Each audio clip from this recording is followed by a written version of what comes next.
My name is Elena, and for 12 years, I believed that love meant sacrifice. I thought being a good wife meant swallowing my words, dimming my light, and pretending that everything was fine when it clearly wasn't. Every morning, I woke up in our modest 2-bedroom house in Portland, Oregon, to the sound of rain tapping against the windows, a soundtrack that matched the gray monotony my life had become. It was a Thursday morning in late September when everything changed. The air carried that distinct Pacific Northwest chill, the kind that seeps into your bones and makes you want to stay under the covers forever. But I couldn't. I had responsibilities. I had a husband who expected breakfast on the table by 7, a house that needed to be spotless, and a part-time job at the local library that barely covered my personal expenses. Marcus was already in the kitchen when I came downstairs, his coffee mug in one hand and his phone in the other. He didn't look up when I entered. He never did anymore. "The sink is full of dishes," he said, his voice flat and accusatory. "I thought you were going to take care of that last night." I looked at the sink. There were 3 dishes, his breakfast plate, his coffee mug from yesterday, and a glass. 3 dishes that he could have easily washed himself. I was tired, Marcus. I worked a double shift at the library because Carol called in sick. He finally looked at me, and the coldness in his eyes made my stomach twist. "That's not my problem, Elena. We have an arrangement. I work full-time. You handle the house. It's not complicated." An arrangement. That's what our marriage had become. Not a partnership, not a team. An arrangement.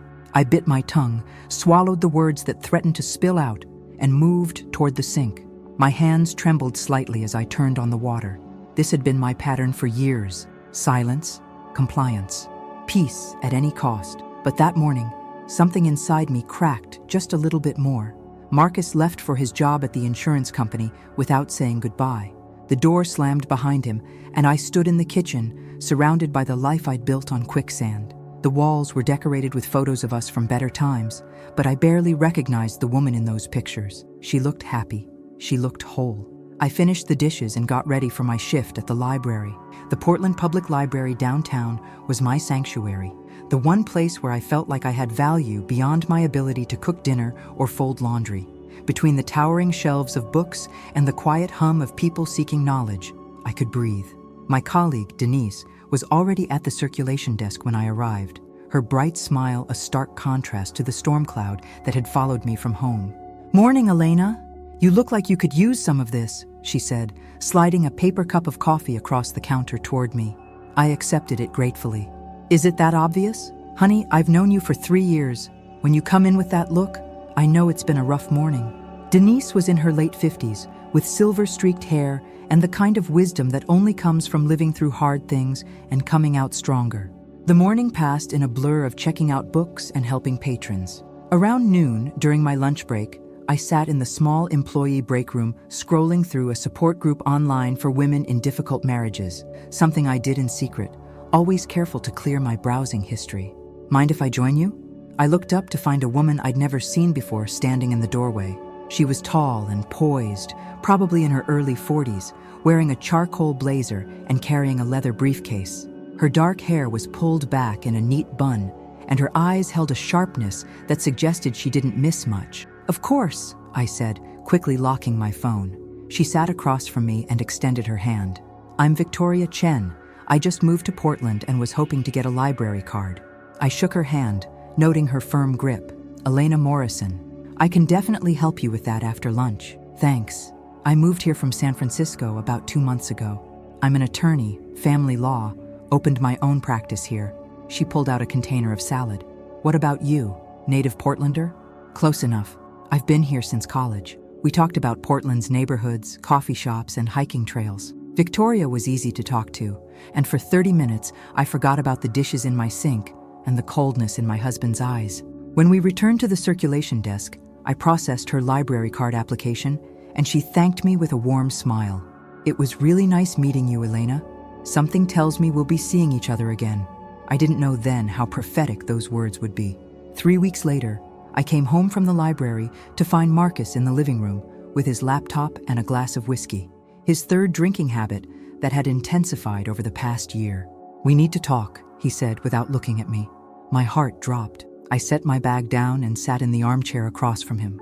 "I've been doing some thinking. This isn't working anymore. You and me, this marriage. He finally met my eyes. I filed for divorce yesterday. You'll be served in the next few days. I'm being generous. You can keep the car, and I'll give you 3 months to find a new place. The house is in my name, so that stays with me. The room spun. He'd already filed? Without even discussing it with me first? Marcus, I can't afford to rent an apartment on what I make. You know that. Maybe you should have thought about that before you stopped putting effort into this marriage. Maybe you should have considered getting a real job instead of playing librarian part-time. His words were knives. I'm done carrying you, Elena. It's time you learned to take care of yourself.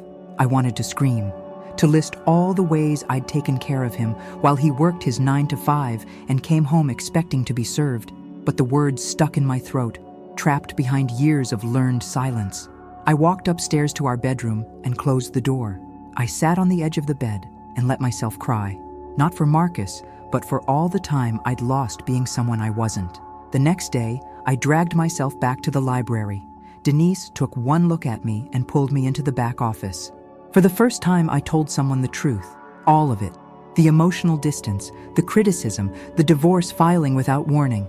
Elena, honey, you need a lawyer, a good one. Don't let him steamroll you. I can't afford a lawyer, Denise. There are resources, legal aid. I'll help you find something. That afternoon, Victoria Chen appeared at the circulation desk with a stack of books. Elena, hi, I was hoping I'd run into you. She set the books down. Are you okay? You seem troubled. Something about her genuine concern broke through my defenses. Maybe it was because she was essentially a stranger who couldn't judge me. Actually, I'm going through a divorce. Or rather, my husband is divorcing me. I'm just trying to figure out what happens next. Her expression shifted to professional concern. Have you spoken with an attorney yet? I can't afford one. Victoria pulled a business card from her briefcase. Call my office. Let's talk. I do pro bono work for people who need it. At the very least, you should understand your rights before you agree to anything. I stared at the card. I couldn't ask you to do that. You're not asking. I'm offering. Elena, I've seen too many people get taken advantage of in divorce proceedings because they didn't have proper representation. Don't let that be you. Call me. I called Victoria's office the next morning. Her receptionist scheduled me for a consultation that afternoon. I walked to Victoria's office in a renovated brick building near Pioneer Courthouse Square. The office was warm and welcoming. Victoria greeted me and ushered me into her private office with floor-to-ceiling windows overlooking the street below. Tell me everything from the beginning.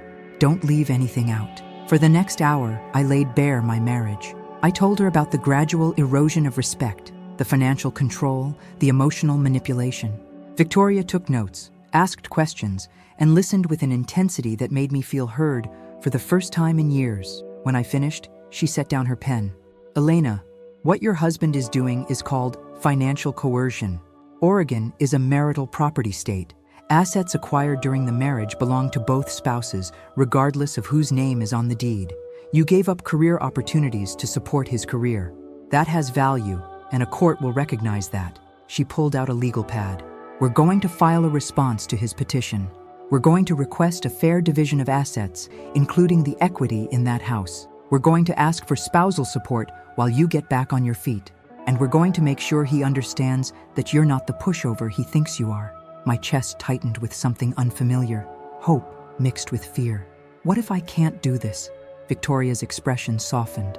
Elena, you're already stronger than you think. You survived 12 years of being diminished, and you're still here. You came to my office instead of accepting what he offered. That takes courage. Now, we're going to channel that courage into action. Over the next few weeks, Victoria became more than my attorney. She connected me with a therapist who specialized in helping women rebuild after emotionally difficult relationships. She helped me open my own bank account and start separating my finances. She reviewed every document and made sure I understood not just what was happening, but why. Marcus was furious when he received Victoria's response to his divorce petition. He called me at work, his voice tight with anger. Who the hell do you think you are, hiring a lawyer? We could have handled this like adults. For once, I didn't shrink back. Actually, Marcus, you made it complicated when you filed without talking to me. I'm just making sure it's fair. Fair? I'm giving you the car. I'm giving you time to move out. What more do you want? I want what I'm legally entitled to. I want recognition for the 10 years I spent supporting your career and running our household." My voice didn't shake. Victoria had coached me on this. "I want enough support to rebuild my life." Marcus sputtered, clearly shocked. "This isn't you, Elena. Someone's putting ideas in your head." "No, Marcus. For the first time in years, I'm thinking clearly." He hung up on me, but I didn't care. I felt lighter than I had in months. The divorce proceedings moved forward. Victoria prepared me for mediation, teaching me how to stay calm under pressure. "Remember, you don't have to be aggressive. You just have to be clear about what you need and deserve. Strength isn't about being loud. It's about being unmovable in your truth." Marcus's attorney clearly expected me to be timid and agreeable. When Victoria laid out our demands, including a portion of the home equity, spousal support for 3 years, and division of retirement accounts, his eyebrows shot up. "Mrs. Morrison, you realize you only worked part-time during the marriage?" Victoria didn't miss a beat. Mrs. Morrison's part-time work was agreed upon mutually, so she could manage household responsibilities and support Mr. Morrison's career advancement.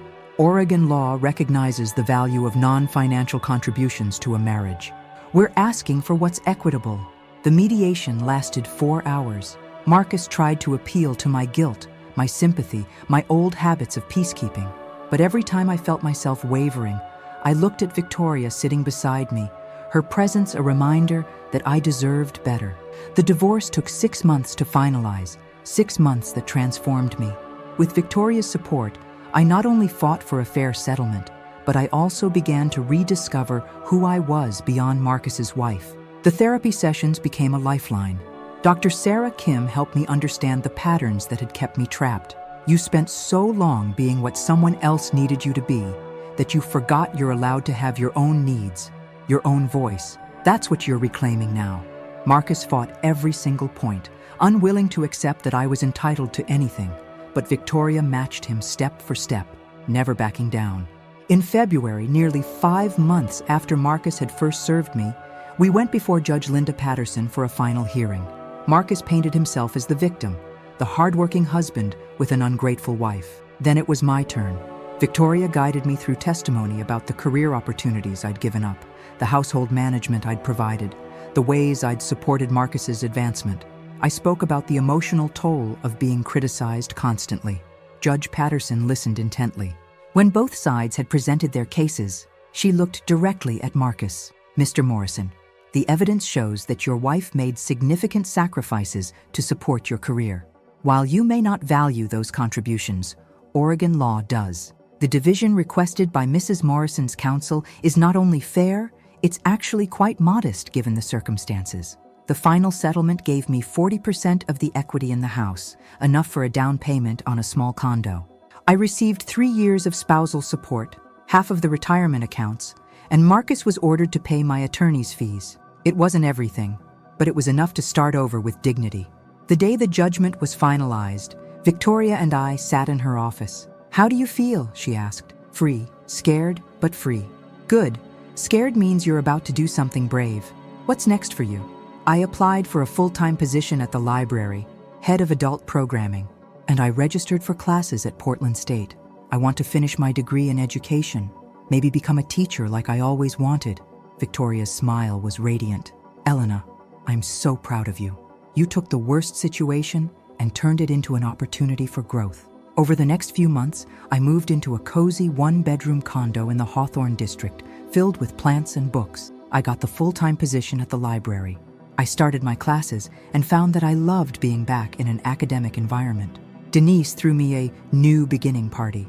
Victoria came too, bringing a beautiful orchid for my new place. "You know," I told her as we stood on my small balcony watching the Portland sunset, "I never thanked you properly.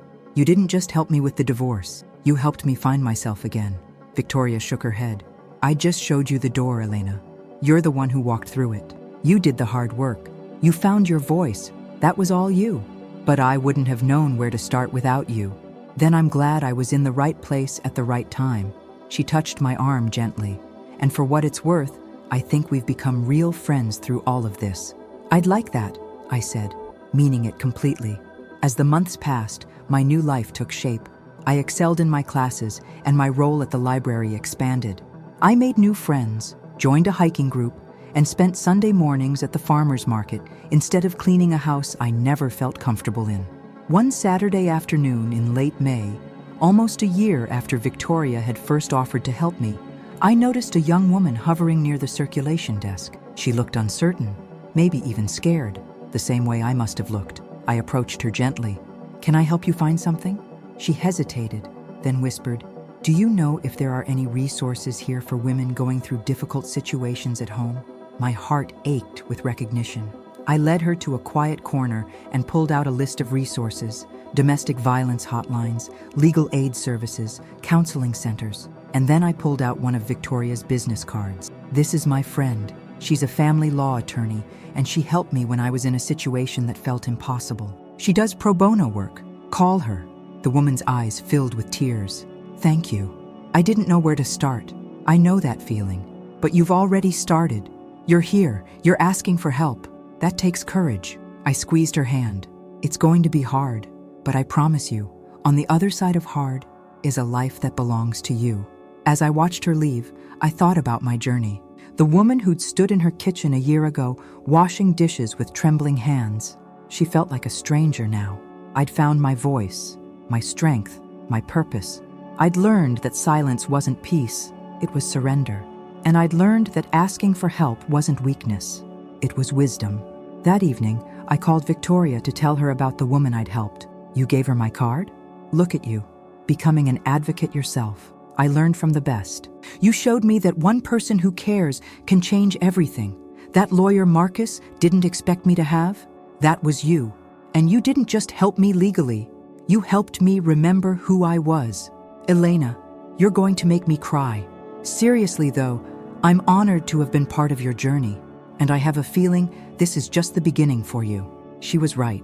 It was the beginning of a life where I spoke up instead of staying silent, where I knew my worth instead of accepting someone else's diminished version of me, where I understood that being strong didn't mean never needing help. It meant having the courage to accept it when offered. Marcus had taken my silence for weakness, had mistaken my kindness for stupidity, my patience for submission. He'd thought he could dictate the terms of our ending, just like he'd controlled our marriage. He'd been wrong. Because the woman who helped me wasn't just any lawyer. She was the right person at the right time. Someone who saw my potential when I'd forgotten it existed. And together, we'd proven that underestimating someone's strength is the biggest mistake you can make. I'd walked into Victoria's office broken and uncertain.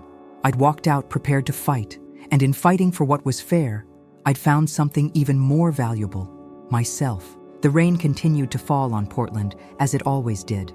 But now when I heard it tapping against my windows, it didn't sound sad anymore. It sounded like possibility, like renewal, like the beginning of a story I was finally brave enough to write for myself.